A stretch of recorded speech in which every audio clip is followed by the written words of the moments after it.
Let's all go to the lobby. Let's all go to the lobby. Let's all go to the lobby and have ourselves a drink.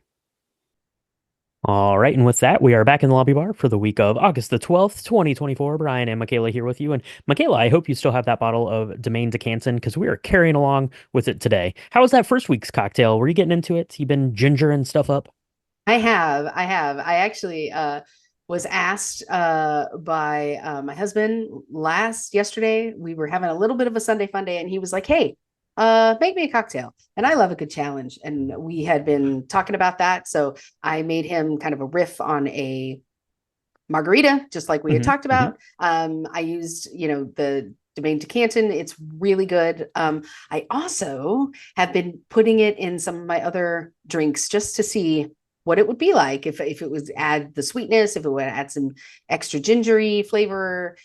So it's been really fun playing around with it. I am about halfway through the bottle, so that's exciting. Ex- We're about halfway through the month, so that makes sense. Excellent, excellent. No one tell Saint Germain that Michaela has been stepping out with Domaine de Yeah, Canton don't do that. this month. That would be bad. That would be bad. But yeah, Domaine de Canton is excellent. As we talked about kind of in our first week in the lobby bar when we were doing a little bit of a deep dive into this ingredient, and it is a really nice thing to add to other like cocktails and things. It just gives it a little bit of gingery flavor, just a little bit of that like gingery heat without being anything too crazy. It is really balanced nicely. It's really delicious.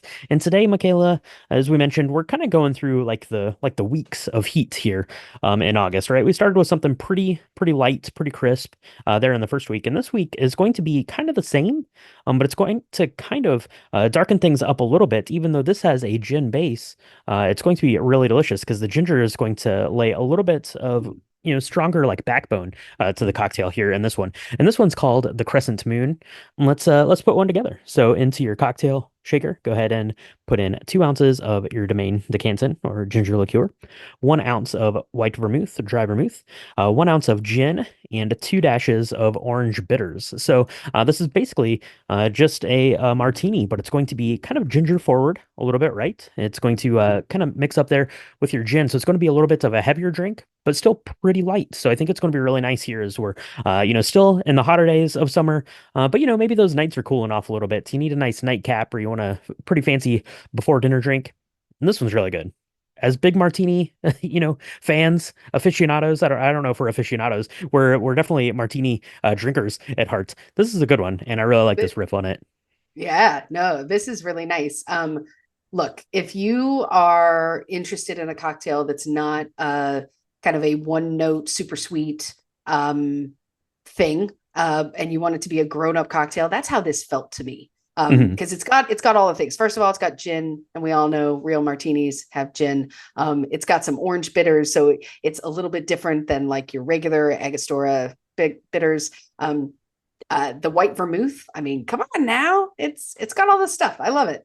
It's got all the stuff. And remember out there, Domaine de Canton is a ginger liqueur, but it's built on the backbone of cognac, right? So it's got this brandy base to it. So that's going to, really kind of bring up the voluptuousness of this cocktail. Yeah. It is really good. It's very delicious, very delicious. So go ahead and mix one of those up if you're having a cocktail in at home, and let us know what you think about that, or if you've come up with any other good Domaine de Canton cocktails as we've been making our way through this month. Definitely let us know that. Let us know if you went out and saw Deadpool and Wolverine yet. I don't know if Michaela's made it out to see it, but $54 million here this weekend, just ahead of it ends with us, with brought in a crazy $50 million, pretty good. Twisters, Borderlands, and Despicable Me Part 4 there round out the top five. Deadpool and Wolverine is well over $1 billion, I think, worldwide. So a good job there. Borderlands, though, Michaela, I have to say, you and I talked about it. We talked about it on our hangout We last did. month, and more news on that hangout here in a bit. We talked about it last week, and that I was looking forward to it. That we thought it looked zany and fun, and then it comes out, and everyone says Borderlands. Don't even bother. I don't know. I don't know. I still might go see it just to see it for myself, but I'm not hearing great things, to be honest. Yeah. I think it got like zero tomatoes on Rotten Tomatoes, zero stars, or -1 it tomato. was real bad, which is such a shame because it looked really cool. Like the visualization. Look, I've never played the video game, but I thought that it at least looked like it would be something that if you were a fan or would be a fan or just Yep. interested in seeing some cool visualizations and art decoration, you would like that. Yeah, apparently not a lot of people have. So Apparently, not a lot of people have, but that's okay. That's okay. If you haven't made it out to see that, we do have some more things coming out for everyone this week. A couple of things that I'm pretty excited about seeing. And one of these, Michaela, I've only seen a time or two, but I think it would be fun to see it again on the big screen. I actually saw some of the puppets for it. Your husband and I went to Seattle to the Museum of Popular Culture, and they had a big, kind of display. Their special bonus display was here, and it revolved around some stop motion films. And Coraline, the release, the oh 15th yeah. anniversary, is going to be coming back out to theaters. That would be a really good one to go out and see on the big screen. 15 years on, so you have a lot, like a whole like new like generation of like probably like older kids that would enjoy going to see Coraline that have never gotten to experience that, at least on the scale of a big movie theater Mm. screen. And another one, Michaela, we're going to go see it in 40X. You're going to scream. You're going to shout. You're probably going to cry. Alien Romulus. You're already Oh, scared. Just I'm read the already name. scared. Alien Romulus. It's a scary name. It's going to be a scary Mm, movie. I'm so yeah. looking forward to it.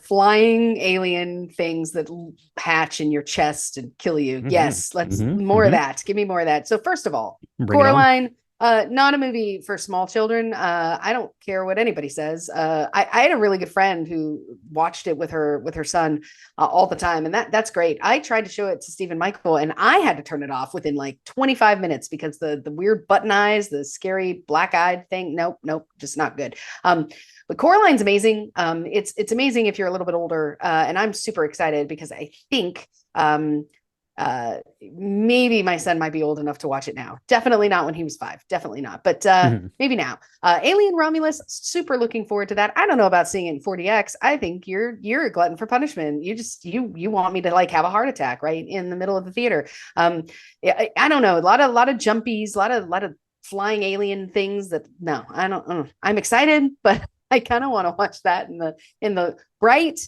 brightness of my kitchen where there's lots and lots of light and there's no way that anything could fly on me or land on me or kill me in my sleep.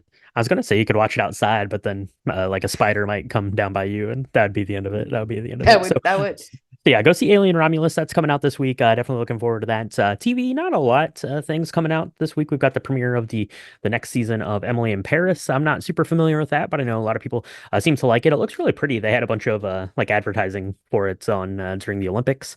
Obviously, being in Paris there, I guess. So they're playing on that. So it looked pretty good. I don't know. Might have to check that out. Seems like something. I don't know if you've ever watched it, Michaela. Emily in Paris. She's shaking her head no. So let's just move on no. from there. So last week, what did we talk about, Michaela? Almost Famous. Everyone should watch that. Everyone should listen to the soundtrack for that. Everyone should make the cocktail because that was really delicious. And what should people watch this week to get ready for this week's episode? Stargate. That's what we're going to be talking about this week. We are going back to the sci-fi classic from the early 90s, from our childhood, and heading across the stars to check in on Raw and all of those things. You looking forward to talking about Stargate, Michaela?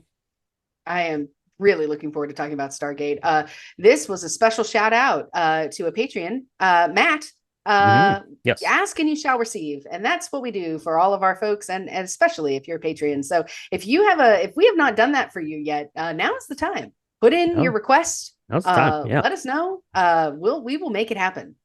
We'll talk about most anything because Michaela will put whatever on the movie list, and I just watch it. I don't even question it. Just whatever's on there, I watch, and we'll do the same for you. So let us know if you have a movie you want us to cover, and definitely if you're a patron, those requests are going to go first to the top. Speaking of patrons, Michaela, we've got on the Patreon feed, right, for everyone. Last month we talked about Twister, the original Twister. That was pretty good. This month we're going to be talking about The Crow, the original Crow, as we get ready to go back into that world here later this month. Look for that bonus episode Mm. to come out this week. And you know what else we have, Michaela, this week? That's always exciting time. That is our Our hangouts. We're hangout. we're doing our drink the movies hangout for our cocktail connoisseur and red carpet club. That's really fun. We do that on YouTube, and you come and hang out. We make cocktails and talk about movies. It is a really good time, and then that recording goes out to all the patrons after we finish that up. So if you want to get more information on the hangouts, get bonus episodes, all that stuff, you can do that on patreon.com/drink the movies. Just go there and check it out. It's a really great way to support us, and we appreciate our patrons over there so much, and are definitely looking forward to that hangout coming up this week. So Michaela, Michaela, that's going to wrap it up this week for the lobby bar. We have a couple more Domaine de Canton cocktails to come up with, but for now, I'm going to make one of these Crescent Moons and enjoy my night because that's going to be lovely. I think that's a great idea. All I right. will Well, join you. yes, join me one, join me all, and join me, Michaela. So that's going to wrap it up this week for the lobby bar, and we'll talk to you next time.